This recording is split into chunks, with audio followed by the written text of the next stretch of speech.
Anand Mari. I'm the principal investigator for this project. Welcome to the launch of the Understanding Fiscal Responsibility project here at Teachers College, Columbia, which was generally supported by the Peter G. Peterson Foundation. And so we have an exciting program for us this evening that will start with President Susan Furman of Teachers College, Columbia. Thank you, and it's my pleasure to welcome you all to this truly groundbreaking event, which is an opportunity to celebrate the stellar work of many people who brought this important new fiscal responsibility curriculum to life. It's the first work of its kind. We're absolutely thrilled about it and are looking forward to its use and to understanding just how effective it's going to be. We want to recognize the results of everyone who's been part of this, especially the Peter G. Peterson Foundation, and Mike and Pete Peterson, Susan Tanaka, Kristen Fransos, and Rick Trieber. Their support is notable both in terms of the financial largesse. We're so appreciative. It's reached over $3 million and includes a recent grant of $600,000, excuse me, to evaluate the curriculum's impact and to increase its adoption. We also want to thank you for the trust and faith you've put in Anand Mari and his team and in Teachers College, providing support while allowing a scholar the flexibility to take the lead in a project that allows for fruitful collaborations driven by research is, all too rare, and we're so happy and we're so grateful. We also want to thank our provost, Tom James, who's sitting right there, for the Provost Investment Fund, which seeded this project. A small grant of $20,000 was the initial start for this wonderful, important work. And thank you finally to Anand, who's doing such a great service to the nation through this project. I want to acknowledge in particular that he has involved a number of doctoral students in this work as research assistants and fellows, and by bringing them into apprenticeship in this project and supporting their efforts financially, he's exemplifying what we're trying to do more of at Teachers College. This new curriculum will have extraordinary reach. 100,000 copies will be distributed, including one to each of 40,000 public and private high schools in this country. It will also be available online for free. The goals are incredibly timely. There's never been a more demonstrated need for education about fiscal responsibility than now in this current climate. But also, this curriculum is an important way to foster civic engagement and understanding of citizens' responsibilities and opportunities. So we're pleased on many fronts. I hope you'll enjoy and learn from tonight's program. I'm looking forward to hearing from Pete Peterson as well as from our knowledgeable panelists who will be introduced in a moment. Thank you all for coming. I now would like to invite Mr. Peterson, who, as you all know, has more than 50 years in business and public service in his record, as well as starting this important foundation. He co-founded the Blackstone Group, a global leader in alternative investments, authored 5 books on economic policy, is chairman emeritus of the Council on Foreign Relations, and many more. Mr. Peterson, thank you. I'm sometimes asked, why would you have made such a large grant to develop fiscal literacy among high school students? The one answer is I finally put my money where my big mouth has been for some time. And as a word of background, for decades I have been relentlessly boring people about the fact that this country's long-term so-called structural debt is completely unsustainable and is a primary threat to the future of this country. I've gotten so dull and so voluble and so boring that people are telling jokes at my expense. For example, Ted Sorensen introduced me when I was scheduled to give a speech on long-term debt, and here was his introduction. He said, Peterson and I were on a trip to the Mideast, and shortly before landing, 2 terrorists stood up and said, we're going to assassinate these 2 former public officials on a bipartisan basis, 1 Democrat and 1 Republican. But we're going to give each of them their last wish. So they said, all right, Peterson, what's your last wish? And Peterson says, I have one last speech I want to give to the people on the plane on the relationship between our long-term debt and the American dream. They now turn to Sorensen and say, all right, Sorensen, you've heard Peterson, what's your last wish? And Sorensen says, I've heard him make that speech, and my last wish is to be shot first.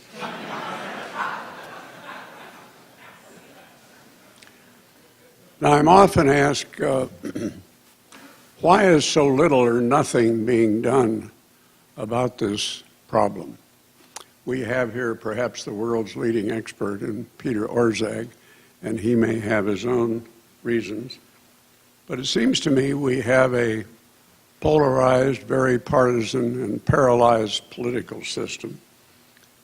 We've developed a culture, a political culture, where sacrifice, even if it's shared, the attitude toward it, shall we say, the enthusiasm for it is highly restrained. We have a system that's dominated by very narrow and very powerful special interests. And I think in general we have a culture that's addicted to consumption, to borrowing, to the short term, and not saving an investment in our future. By doing nothing, we risk several things. First, if we wait too long, and no one can tell you what too long means, we risk either or both a European-style fiscal crisis, or what you might call a slow growth crisis, where the interest costs consume so much of our economy that we have little left to invest in R&D and math and science education and skills training and infrastructure and so forth. Now, a diminished economy isn't just our problem. It's especially the young people's problem because it is, after all, their future. It means lower income growth. It means higher taxes. And Peter, the last time I checked the numbers, the payroll taxes, if we left these programs alone, the entitlement programs, would have to close to double or something of that sort. So our young children have an immense reason to be interested in the outcome of this subject. Now, what I think we obviously need, and it's easy to state and very hard to implement, is a different kind of special interest. A special interest devoted to the general interest, a special interest devoted to the children, a special interest devoted to the young people. You know, we have something called the American Association of Retired Persons, 50 million strong, and you've seen their commercials. I've often wondered if somebody could be imaginative enough to build the AAYP, an American Association of Young People. And because they'd have moral power of their position, I would think that 100,000 young people and their parents marching on Washington could have quite an impact. So getting our young people involved is important, and I'm often reminded of stories that illustrate a point. You probably heard the story before. That's true of all of my jokes, I think. Where the philosophy teacher asks the students, which is worse, ignorance or apathy? And some sleepy kid from the back says, I don't know and I don't care. Well, we are in a position today where our young people don't understand, are not aware of the implications or what the nature of the problem is. And why should they be? The Columbia Teachers College has done research, and I hope that I have this correct. Less than half of the high schools in this country have any economics at all, and most of it is very limited. And I think none or virtually none of them have anything to do with fiscal matters. So we at the foundation are very much interested in seeing if we can build that young people's constituency, but step one, it seems to me, is to increase awareness. Now, elsewhere in our foundation, we are launching youth programs at a somewhat higher level. 3 weeks ago, President Clinton and I kicked off a program among 1,000 college leaders to try to get them involved, because Washington needs to hear from them if anything's going to change. So we're trying. I was taught at the University of Chicago, if you had no alternative, you have no problem. And the alternative, from one standpoint, of saying this problem's unsustainable and is a huge threat to the future of this country, and then doing nothing about it, strikes me as no alternative at all. So, Dr. Furman, I want to thank you. You're a very important part of the national effort, and let's wish both of us good luck in this effort. So thank you for what you're doing.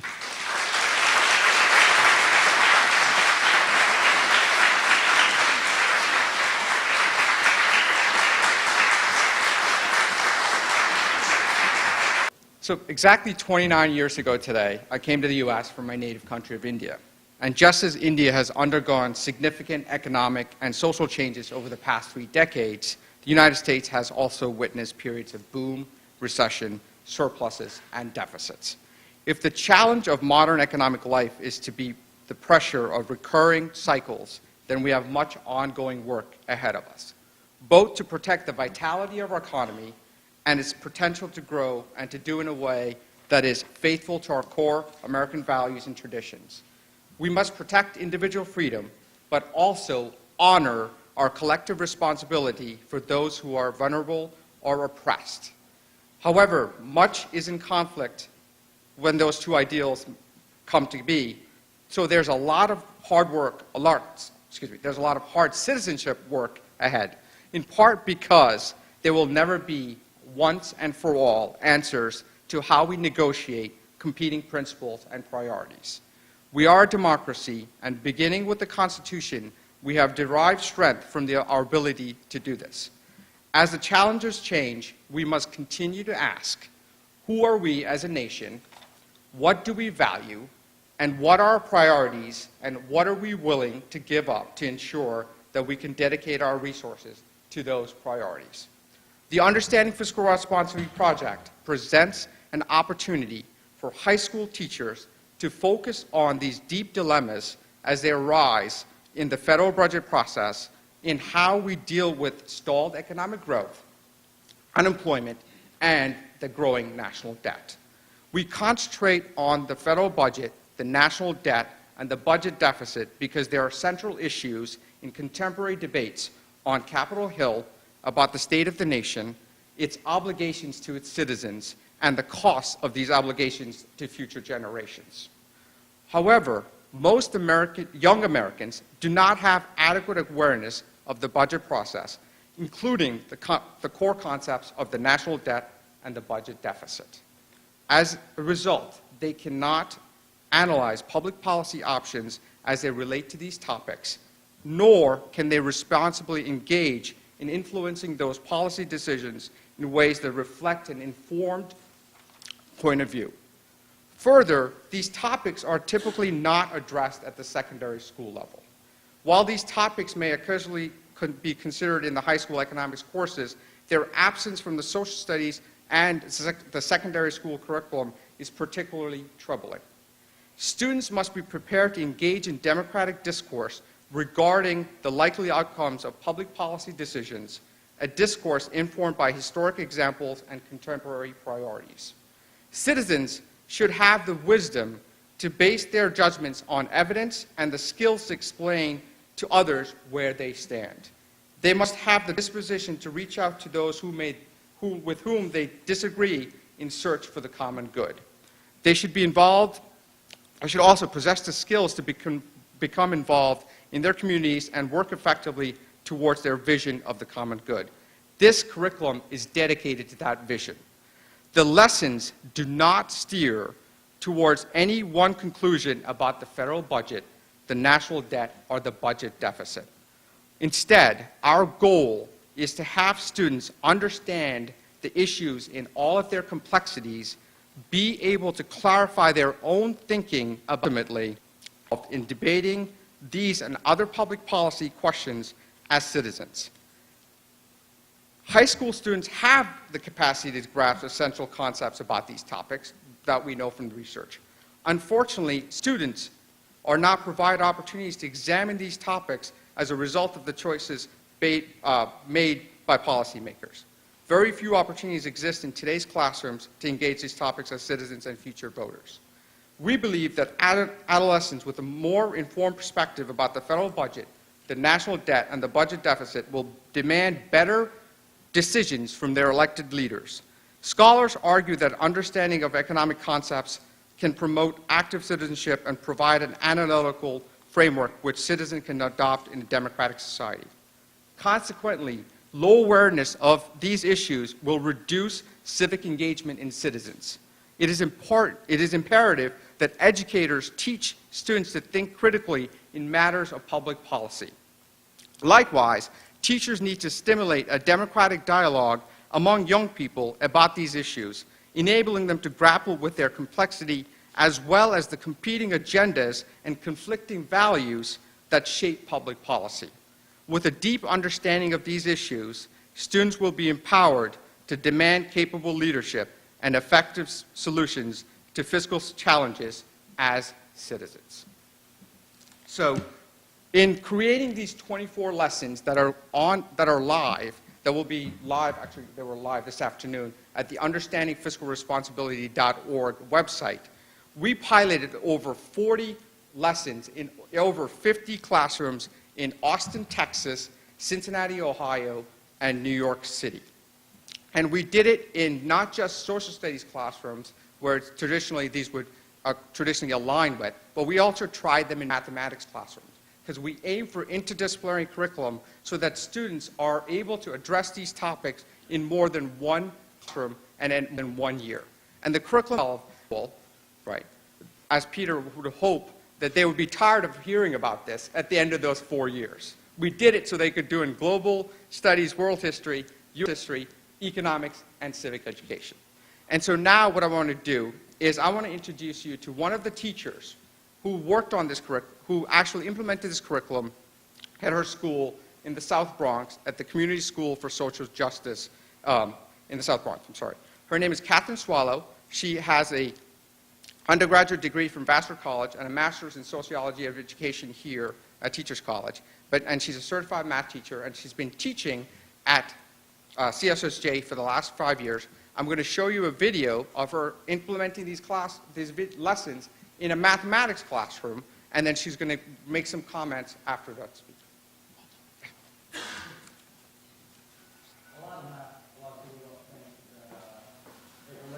Yeah, math is basically given numbers. I'll break it down. I found a lot of students who were disengaged in class before became really engaged. Some of the things in state and national curriculums are often not particularly applicable to students' lives. Quadratic equations. Not dealing with that.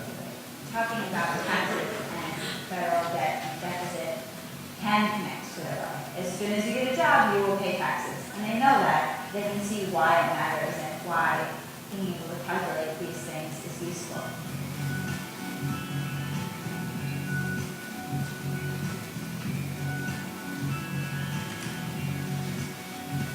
What we're going to do is we're going to split into 3 groups. One group is going to examine each type of tax. So I looked at materials from the curriculum, and since there were 3 different types of taxes, that sort of lends itself to 3 different groups, and there are 4 different people. So I thought it really lends itself to sort of a jigsaw activity where you can group students who are looking at one type of tax. So I handed each of you a card when you came in. It has a letter and a number.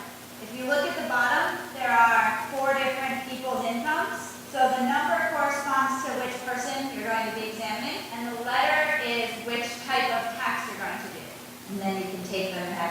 everybody who looked at person one, a flat, a fixed, and a progressive tax, get together and then they can talk about which one is the most fair for their needs. In your group, you have an expert on a fixed amount tax, you have an expert on a proportional tax, and you have an expert on a progressive tax. You all looked at somebody with the same amount of money. I'd like you to discuss which of these models you think is the most fair.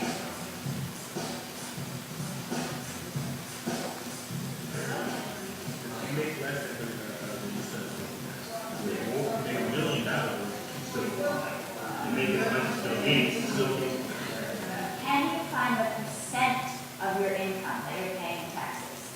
I've got some, no, mine comes back, there's our thousand, and then I'm put that up to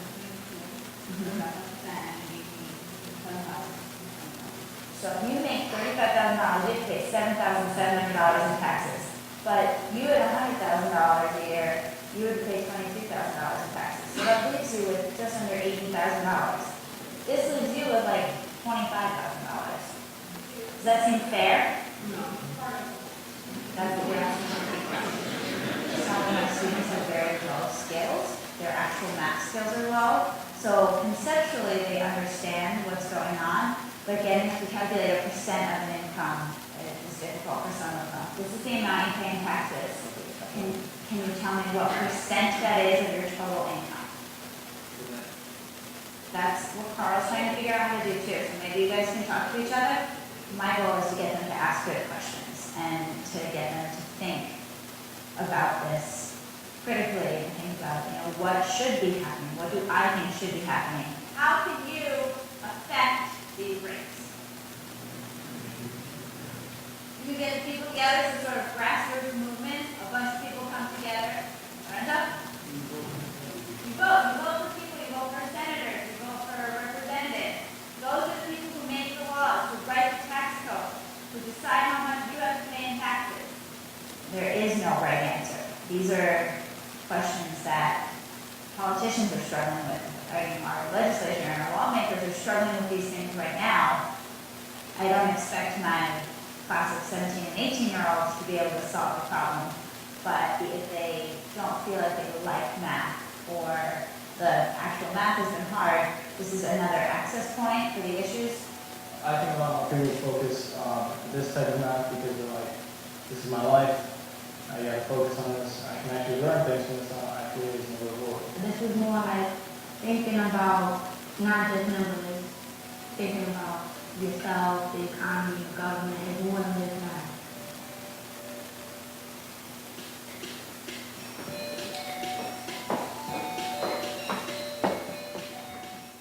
So first of all, I'd like to thank Anand for taking on this project. I think the curriculum is a fabulous curriculum. I have only used the math portion, but creating an interdisciplinary curriculum is very important. I think students don't often see that mathematics and social studies and economics can all be connected, and this curriculum really brings those connections to light and forces them to think about those things. And in using this curriculum in my classroom, as you can see, one of the issues my students really focus on is fairness. They're 16, they're 17, they're starting to get jobs, they get their first paycheck and they look at it, and they look at, they bring them in sometimes, they're like, look how much they took out in taxes. So they don't always understand why or where that money goes or why the government needs that money. So it's interesting for them to have a chance to talk about these things, but also to look at the math behind them. There's a lot of math you can do, and some of the calculations are simple, and some of them are complex. And for them to sort of start to grapple with these things, before they hit college, before they hit graduate school, to think about them and think about how they are affecting their life and how the decisions they start to make when they become voters, when they become taxpayers, how those decisions can affect our sort of national outlook on these things. So they focus a lot on fairness. In this particular lesson, they're looking at different types of taxes with individuals. Is it fair if somebody who makes $1 million only pays $2,000 in taxes and somebody who makes $10,000 pays that same amount? So that really resonates with all of my students, especially the ones who have lower math skills, that's something they can really grab onto and think about. And, you know, overall, I think the students really enjoy it, and they really like to think about math in a, you know, a different light than we usually talk about math. So, thank you.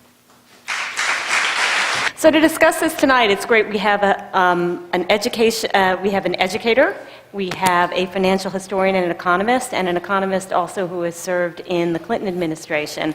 I'm going to introduce them, pose some questions, and then give everybody a chance to just get up and direct some questions to them. Not so much about the curriculum, but about what this really means for our society and for our educated populace to have these students understand these issues at a young age.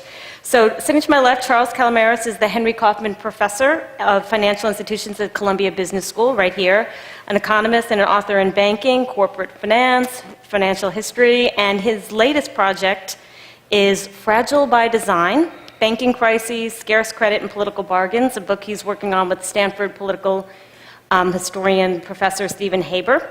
We have Judith Johnson, represents the educator in the group and can tell us a little bit about what this means or could mean to the lives of students. And she's a former school superintendent in Peekskill, New York, retired. She was the first woman and the first African American to serve in that district, and she's now a community activist in the East Ramapo schools. Peter Orszag is the vice chairman of global banking at Citigroup. He served as the director of OMB under Barack Obama, as the director of the Congressional Budget Office, and you can read his columns on Bloomberg View.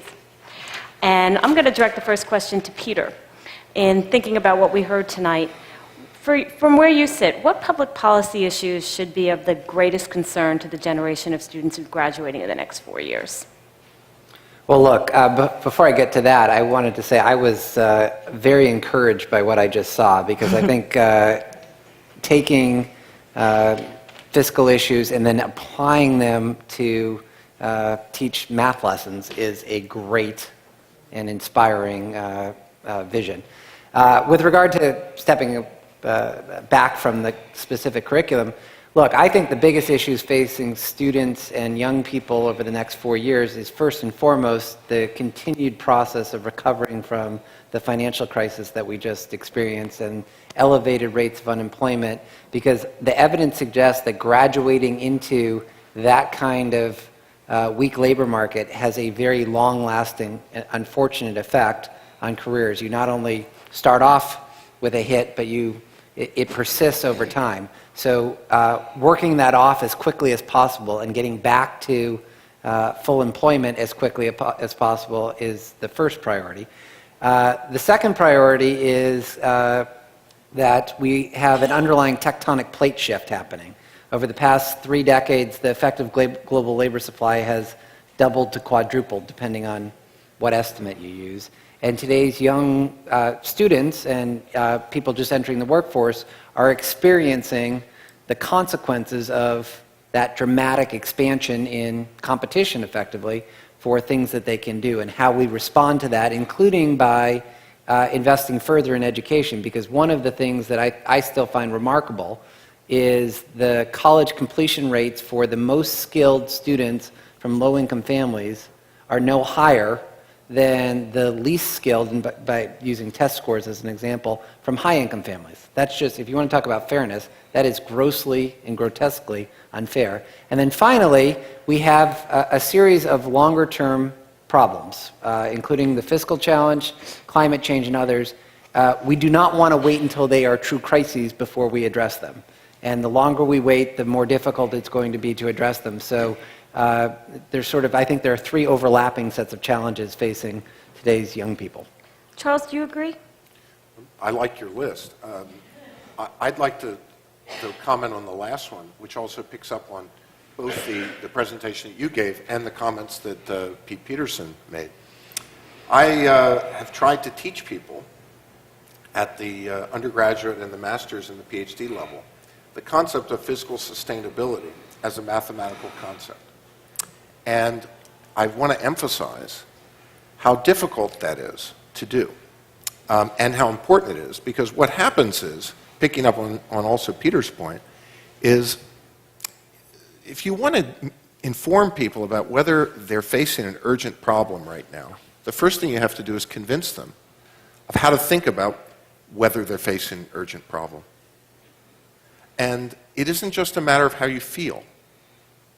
It's not a question of what's your opinion about what solution you might want to have to the problem. The first question is, how do you figure out whether you have one?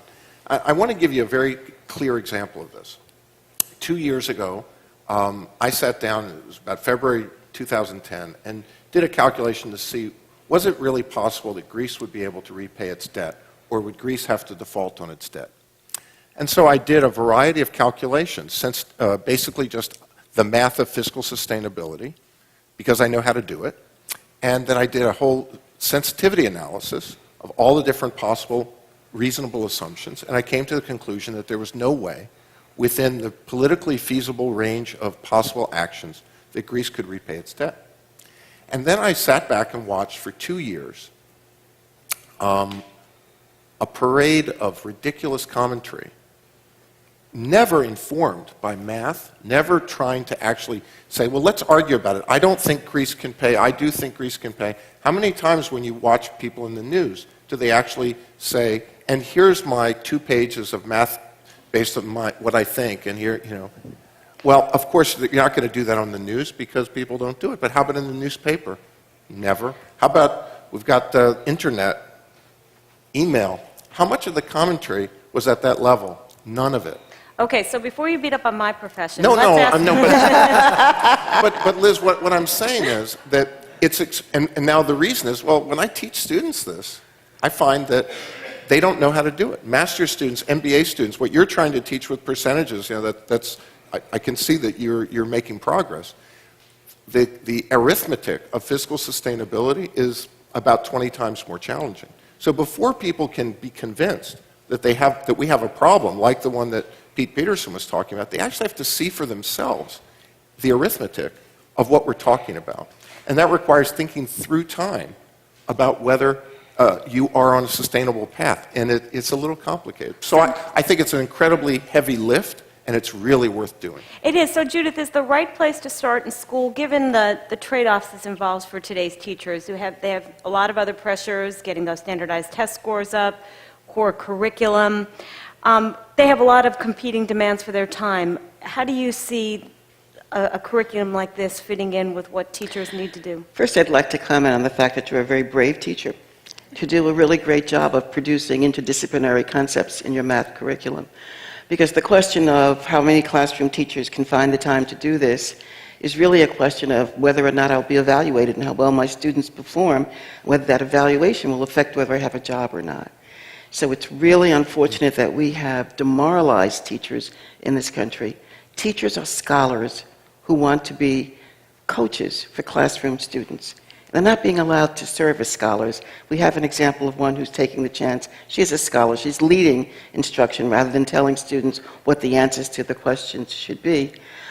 When you think about the skills for the 21st century and you compare them to the tests the students are being asked to take, there's almost an inverse relationship. Skills of the 21st century really require us to think about problem solving, critical thinking, interdisciplinary skills. One of the interesting components of this curriculum is you can pull out the skills and apply them to other areas. We want teachers to help students understand there is a connection between what they're learning and the kinds of questions they need to be asking about their lives.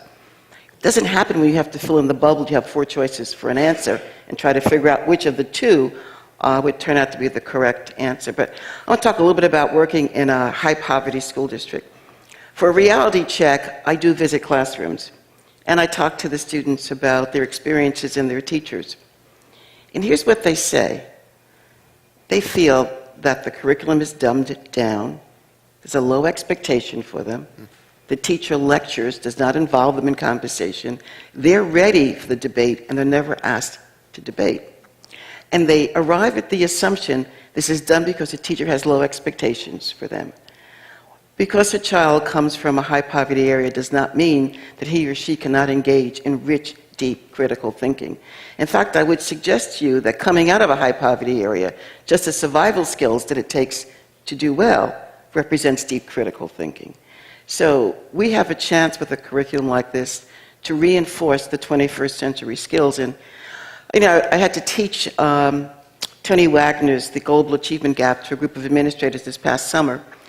And we concluded the 3 days of discussions with an understanding that we can't focus on content anymore. It's only a vehicle for developing critical thinking skills. And that's what this curriculum also offers. It's a vehicle for developing critical thinking skills.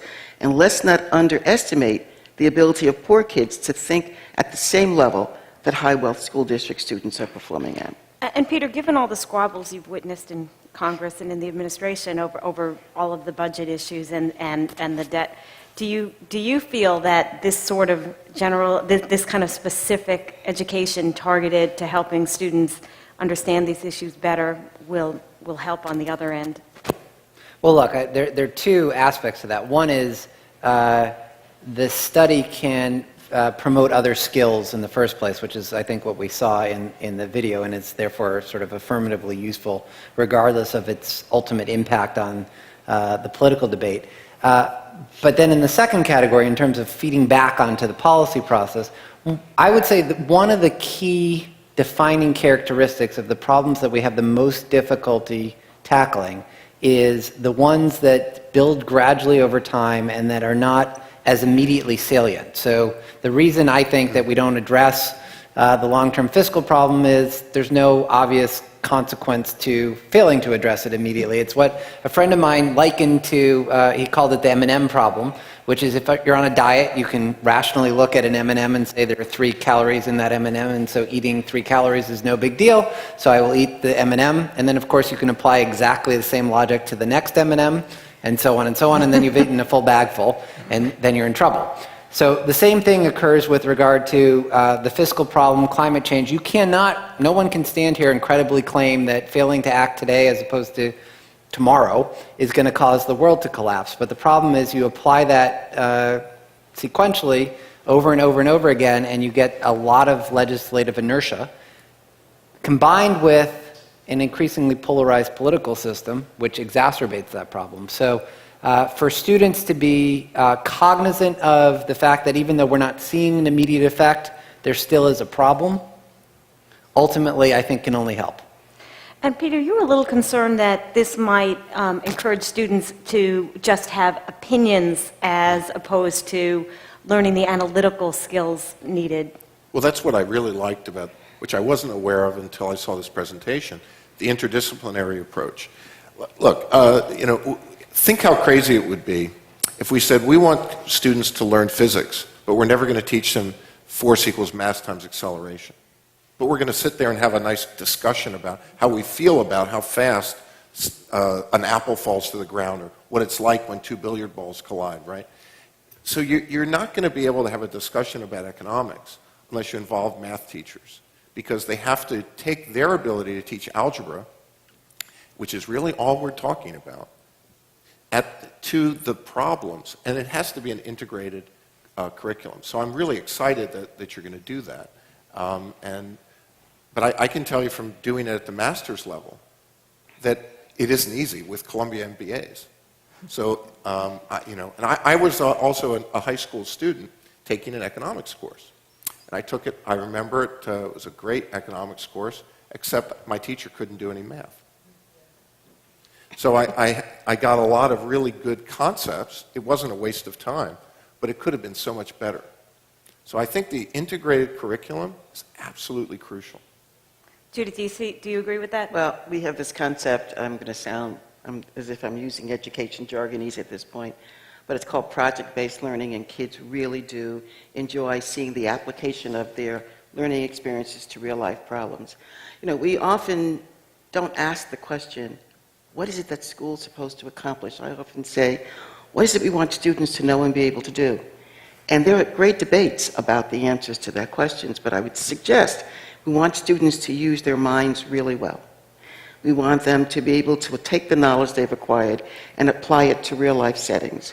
We want the assessments that are in place be assessments that have students to demonstrate their knowledge and to demonstrate problem-solving skills. So I think that, again, looking at this curriculum and thinking about it across the interdisciplinary nature of a school curriculum, pull those skills out and begin to test for those skills. Now I think we have valuable assessments that prepare kids for the rest of their lives. And I do think that our kids are passionate about the future.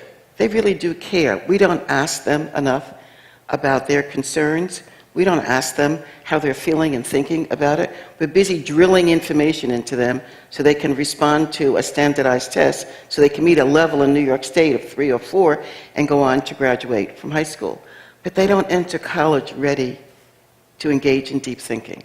More than half of the students enter in need of remedial work. Just one more thing. I graduated from New York City schools. I had a wonderful set of experiences, but in my very first sociology class, the professor said, "And what do you think?" It shook me up, because throughout my 12 years of school, I did very well memorizing everything. And here was someone asking me, "What do you think?"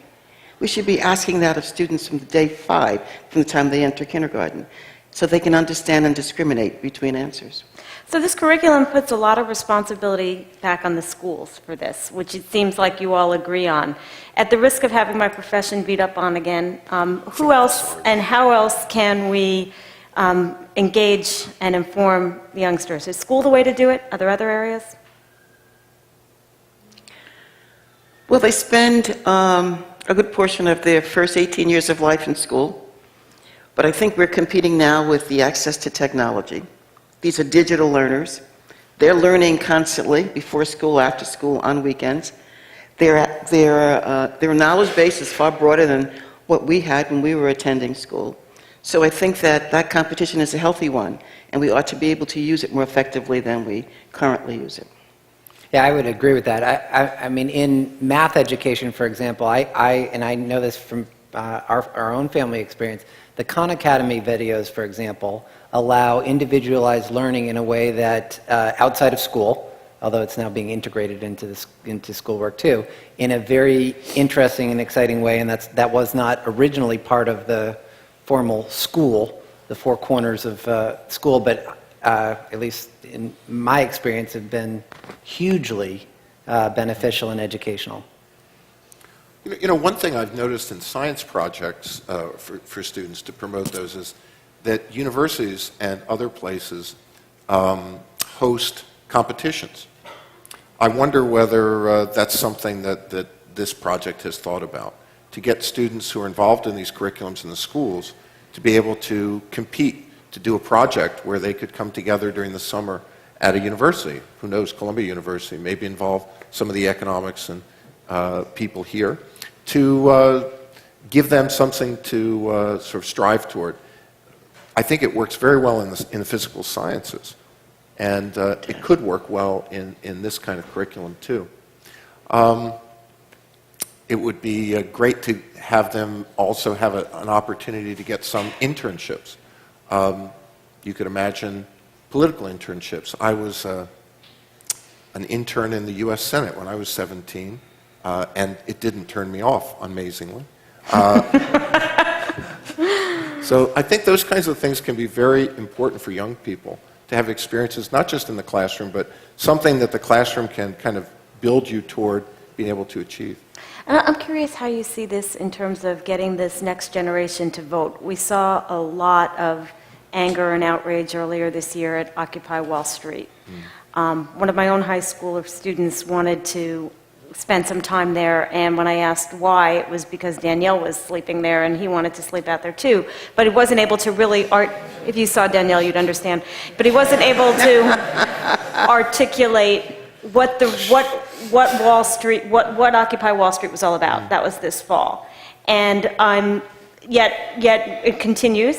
There's some sense of rage and some sense of outrage. If you have a better way of getting these students to understand what those issues are, do you think it will lead to a change in the electorate, and do you expect to see the results of that this fall? You want to try that, Peter? I think it's probably too much to be expecting a dramatic change this fall from an emergent movement. But there is no harm and plausibly some significant benefit in terms of political involvement from students seeing that debates over tax, what is this FICA thing? Why is it taking away money from me?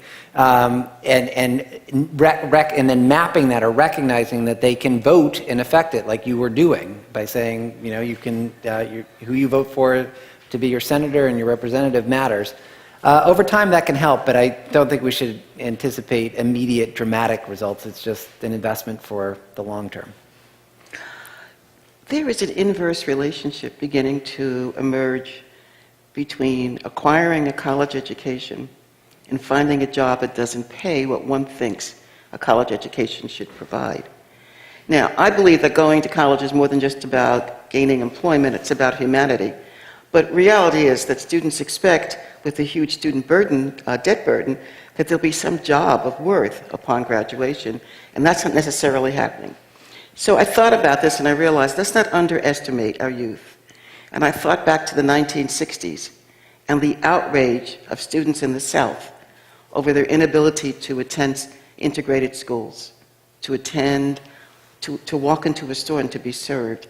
And that outrage grew to such a point that the policy issues coming out of that outrage are with us today. And I think that we're at a crossroads. I don't have a crystal ball that will tell us whether the outrage at this point over the high unemployment rate will lead to a similar movement. But let's not underestimate these young people. Right, but we have to also keep in mind, and Charles, you can react to this, in the 2008 presidential election, less than half of the population, the young population who was eligible to vote did. But I'm saying we don't know yet whether the level of outrage will reach a point where they will come out and they will say, enough. There is an inequity in this country that needs to be addressed, and they're being directly affected by it. What do you think, Charles? I don't know the answer to that. You asked about the Occupy Wall Street movement, and my feeling was, of course, as a financial historian and economist who's been working on regulatory reform for 30 years, I was really excited that people might actually want to talk about financial regulation and financial reform and what could be wrong, and this crisis is a golden opportunity. And here's the big disappointment for me. What's the attention span of the conversation? And how much do people want to go beyond the sound bites and the shouting to actually read something? To read something that's complicated to read or hard to read. And I like what Judith said. I don't want to underestimate our future, and I hope that people will. But I think that the thing that's a little frustrating to me as a financial historian is that people don't really know a lot of the facts that they need to be able to understand something. Let me give you an example. It just hit me. How much do we really, do all of us understand the origins of the financial regulations that we take for granted? For example, if I told you that Franklin Roosevelt was a staunch opponent of federal deposit insurance, but that he gave into it basically for political convenience because he was making a deal, that might surprise you, but it happens to be true. And if I told you that every bit of research, empirical research that's being done right now by people at the World Bank and the IMF argues that protecting banks through deposit insurance and other means is the single most greatest contributor to the risk in our financial system worldwide, that would also come out as surprising. So my point is not to try to indoctrinate anybody here tonight, but simply to say there are a lot of things that are subtle and surprising in the economic research about financial regulation. And so what's really got me a little disturbed about the Occupy Wall Street movement is I'm not seeing the follow-through in enrollments in my class. And Elizabeth, I think one of the things we need to keep in mind is the importance of balance. And for example, you asked about voting. Well, if we take the economics thought too far, you wind up with what most people think is ridiculous, but nonetheless, the pure economists would say it actually is not rational for you to vote because the probability that you affect it, you see Charles is nodding, but just to show the limits that we want to stay within, the probability that you affect the election is basically zero, and to the extent that it costs you anything to go to the voting booth, it doesn't make sense. I don't think we want to be going that far, but that It's is... a moral obligation. It is a moral obligation, and therefore there's a balance that has to be reached between the sort of pure economics teaching and other dimensions of civic duty, frankly. But, just to pick up on that, economics is actually a Greek word. It's an ancient Greek word. It means management of the household. But it actually was a biblical concept and is very much a part of religious views. Economia actually, before it was used by people we consider economists, was used by religious scholars and philosophers. Because managing your household is not just about making calculations. It's also about managing your life, which has a spiritual side and a moral side. And I think, I hope this curriculum, which I think it is trying to get us back to a little bit of that integrated sense. And so I very much agree with you. I was trying to make it. But unfortunately, what's tested is what is taught. And that happens too often, particularly in New York State.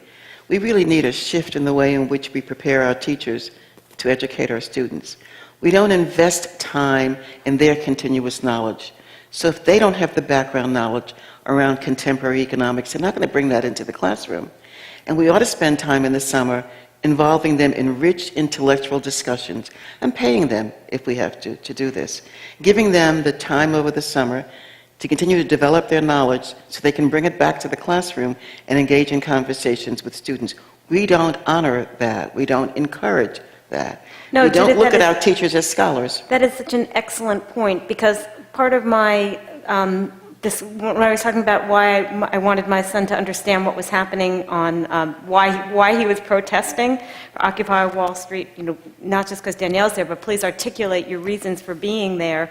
What are you angry about? Haven't you discussed this in school?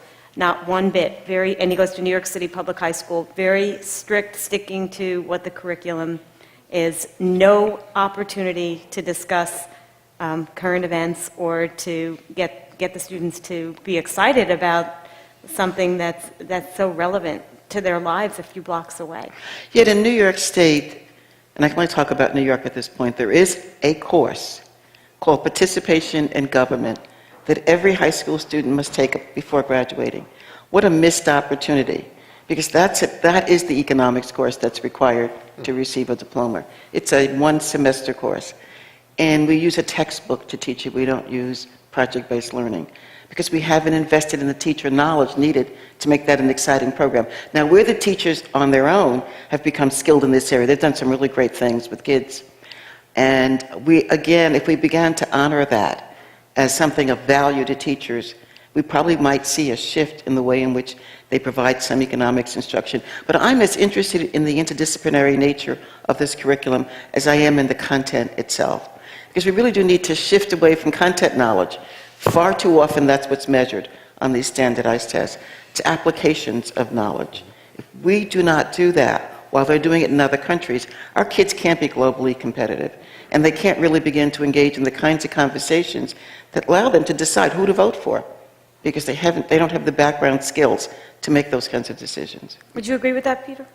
Yeah, look, I think the worker of the future is going to need much less rote memorization and much more emphasis on probability and statistics and less on linear algebra, much more on process and how to find facts rather than memorizing facts, et cetera. So there is a significant change that's going on, and I would agree that most parts of our educational system have not adapted to that change. Probability and statistics is a great point. That this is another thing that's generally not taught in high schools, and it's so fundamental. I don't know how we ever, as a society, decided that was a secondary thing to know about, but it's just crazy. One thing though that I'm thinking about, based on a comment that Judith said, I wonder if there's something that economists at universities can do to be helpful to high school teachers in terms of participating in training programs or seminars that can help them build their capacity in this area. And I don't know if that's part of this project, but I'll just suggest that if anybody's interested in talking about that, I'm certainly interested in it. Because I think that there's a role for us to help build that capacity. And it's not trivial. It's not easy to do. The idea of just as students could build up to come do projects in some university setting, but you can imagine having short workshops during the summer, as you were saying, in which some faculty would be willing to volunteer to participate in it. I think you'd find some interest. I think the workshops need to focus on knowledge and skill and deep thinking and not on preparation for a lesson plan. I mean, we really ought to begin to treat our teachers as the scholars Right. they are. Well, and that's across not the my country. comparative Yeah. advantage. My comparative advantage wouldn't be helping them figure out a lesson plan. Right. It would really be more what you're talking about. You know, for example, I have to say I was looking through the curriculum a little bit. I didn't get a complete copy of it, but I was looking for Auerbach and Kotlakoff's discussion of intergenerational accounting. Okay, now what they've done is they look at all fiscal policies from the standpoint of how is it transferring resources from one generation to another. It's a very interesting tool, and I bet that could be turned into, you know, because this is, I'm sure, going to be a dynamic, growing curriculum. So there's a lot of things that I didn't see in there that you could think about adding, which would be great candidates for professors to run workshops, you know, on that, and lesson plans could grow out of that pretty easily. And I actually think it would be kind of fun. And one of the things that I'm thinking about this evening as I listen to you all is there's a backdrop also of personal financial literacy and thinking about trends in household income, or household debt rather, in credit card debt. And then Professor Calomiris, you also said about fiscal sustainability, it requires thinking through time about whether you're on a sustainable track. And if we think about the subprime mortgage fiasco of a few years ago, thinking through time about a sustainable track is very difficult for folks to do, even on a very personal level. And then we're talking about a federal debt, a national debt, a federal deficit, which has more inputs, which has more complex mechanisms. And so I'm wondering if I could get your thoughts on sort of the 30,000-foot interaction between personal financial literacy and the larger fiscal literacy, and also on the minutia of what needs to happen in schools and how it relates to the program that we've heard about this evening. That's a very big question. I'll take a crack at that. There is evidence suggesting that high-quality high school financial education programs have significant benefits later in life in terms of outcomes for the students that are subjected to them, or that experience them, not subjected to them. I'm probably saying something. I also took an economics class in high school, and it was terrible. So subjected to was probably the appropriate phrasing for me. In fact, what's interesting is the evidence suggests that the financial literacy programs that are done when someone's in the workforce don't actually work so well. I think that there's a sort of very mixed set of results from that, as opposed to the high school oriented earlier in life. And I think the reason is they're really oriented on basically what you were teaching, which is fairly straightforward. You know, this is the way compound interest works. This is what interest is about. This is how to do these kinds of calculations. And there's a big benefit to doing that, frankly. One of the complexities, though, comes from what's true for a family is not always true for an economy. And you can, just in terms of the relationships between personal finance and macro finance, or an economy-wide perspective, you can sometimes get yourself twisted in a pretzel by misapplying lessons from one to the other. So I'd be a little cautious about sort of an easy translation from one to the other. I think they're both important. And I actually do think that there is evidence suggesting that giving kids some awareness of basic financial literacy tools in high school is a very good thing to do. You know, the Robin Hood Foundation, I think, has probably done some work in this, because I've talked to Michael Weinstein, who I think runs that, and he has a lot of personal experience with it. And they're also very good at an issue that Peter raised, which is metrics on figuring out what works and what doesn't. So in case people if you're interested in finding out more about that, you should look up Michael Weinstein at the Robin Hood Foundation, and he could probably help you figure out some readings. Schools have always been sort of pressured to teach or make the changes to our society or develop in students what maybe families or no other sector of our society would. But how would you say, even like with this curriculum and the fact that we need a fiscal responsibility just throughout the world, how would media best support a curriculum like this, or the public sector or private sector?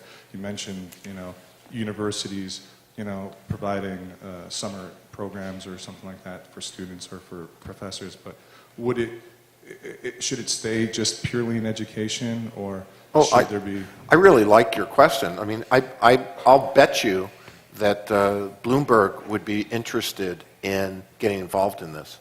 Remember, first of all, Bloomberg has terminals. They might, it's a great idea to involve them, and they have that kind of commitment as an organization, I think. Some of the reporters could be very interesting for kids to come spend a day. If you've ever been in the Bloomberg building, it's an extremely exciting place to be. I think, so there are lots of things. You could bring a lot of people in to get young people and their teachers excited about things to strive for that they could be involved in at universities, at news outlets, in legislatures. I can't imagine that if you ask people to be involved that they're going to say they don't want to be. Or maybe not, maybe some people won't want to be, but there'll be elements in all of those areas that would want to be involved in this. This is the kind of thing you don't want to say no to, right? And especially when somebody like Pete Peterson puts his money where his mouth is, it's a lot harder to say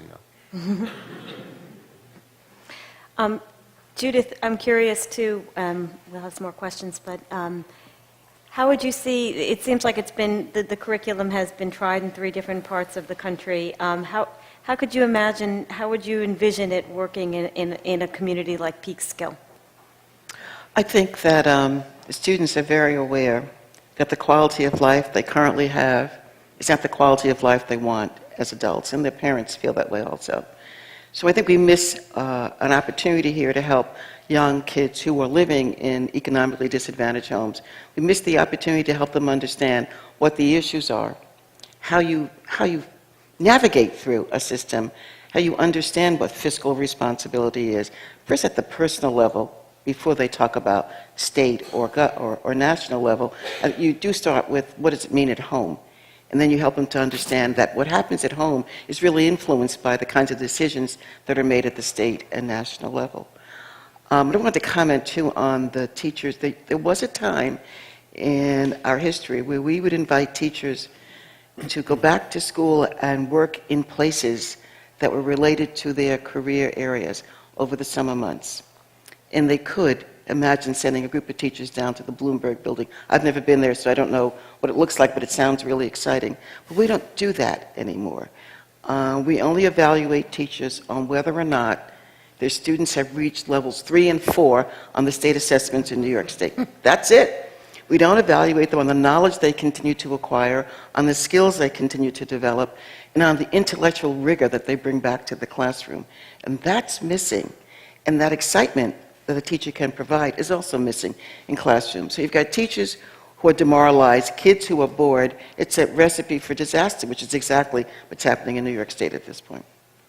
Not in private schools, high-end private schools that are not held to the standards the public schools are held to in terms of what kids must know and be able to do to graduate. So we really have a class system going here. Kids who are in affluent schools are not asked to fill in the bubbles. And I don't think those schools ever administer the fill in the bubbles test. But they do have performance-based tests. And yet we say to the poor kids who want to improve the quality of life, this is what we're going to provide for you as an educational experience. That's not leveling the playing field in this country. That's making sure there are classes of educational experiences for kids. Well, we could take the next hour to discuss that. But I'm going to entertain a final question about the curriculum for one of these panels. Right here? Yeah, I'm just curious, would there be a relationship between really promoting a curriculum like this across the country and reducing partisanship? Would it help to make people really think through the options in a more rational manner? Peter, I think you should tackle that one. Yeah, I think perhaps, but look, I think the evidence is overwhelming. The country is becoming more polarized, and I think the primary reason is that we are increasingly surrounding ourselves, both physically and virtually, with like-minded people.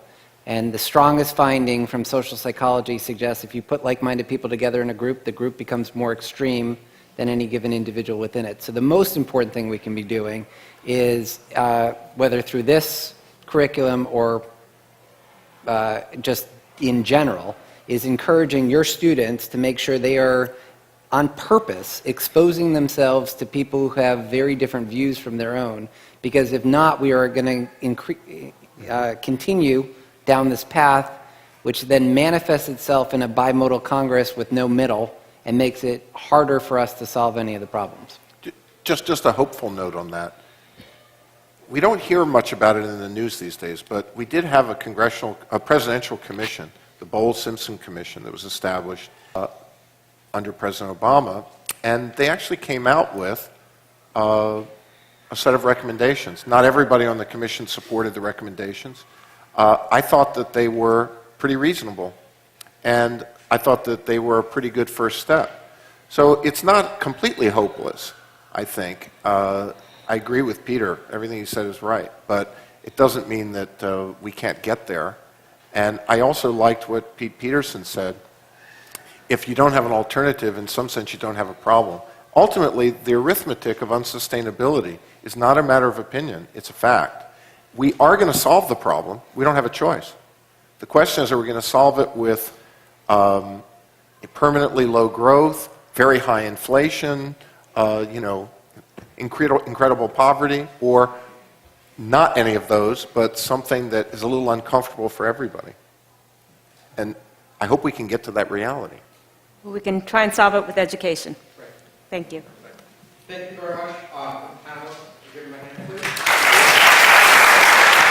This curriculum is tied to the national and state standards so that we know that it's getting taught, because it's not meant to be supplemental. It's meant to be dropped in to the lessons that teachers are already doing. And the second thing I want to mention, back to Vicasia's question and what Peter had mentioned, is that we do have a large financial literacy grant that just got funded by one of our trustees, Joyce Howard, that's going to talk about improving financial literacy starting in New York City schools. But going back to Peter's point, we're keeping them separated, because once you confound when the issues of fiscal responsibility and personal financial literacy, the concepts don't transfer, and they're not same parallel. Having personal household debt is not having the same as national debt. They're separate issues to do that. And thank you so much for coming.